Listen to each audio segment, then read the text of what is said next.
கடகராசி அன்பர்களே, புனர்பூச நட்சத்திரம், பூச நட்சத்திரம், ஆயில்ய நட்சத்திரத்தை கொண்ட உங்களுக்கு இன்றைய தினம் விசேஷகரமான தினம்.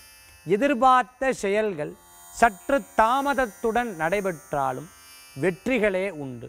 தூர பிரயாணம், வெளிநாடு போன்ற பிரயாணங்களின் நற்செய்திகளை எதிர்பார்ப்போருக்கு இன்று மாலை நல்ல செய்திகள் வந்து சேரும். சகோதரர் வழியில் மருத்துவ சிகிச்சை மேற்கொள்வீர்கள். உடல் நலனில் அக்கறையும் காண்பீர்கள். சிறு விரயம் சுபவிரயமாக மாறிக் கொடுக்கும். திருமண விஷயம் எதிர்பார்ப்போருக்கு நற்செய்திகள் வந்து சேரும்.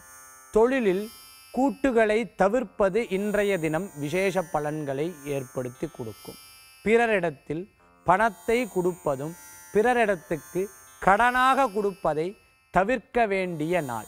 எழுத்தின் மூலமாகவும் வாக்கின் மூலமாகவும் சொல்லக்கூடிய எழுதக்கூடிய விஷயம் அனைத்திலும் கவனம் என்பது தேவை. நிதானமாக நடைபெற்றாலும் ஜெயித்தே தீர்வீர்கள், கவலை வேண்டாம். இன்றைய தினம் வெங்கடாஜலபதி சுவாமி ஏழுமலையாரை பிரார்த்தனை செய்வது விசேஷ பலன்களை ஏற்படுத்தி கொடுக்கும். திருவேங்கடம் என்று சொல்வார்கள். நம்மிடத்தில் இருக்கக்கூடிய கெட்டதுகளை அழித்து நன்மையை பெருக்கக்கூடியவர் எம்பெருமான். பிரார்த்தனை செய்யும் பொழுது வெற்றிகள் உண்டு, கவலை வேண்டாம்.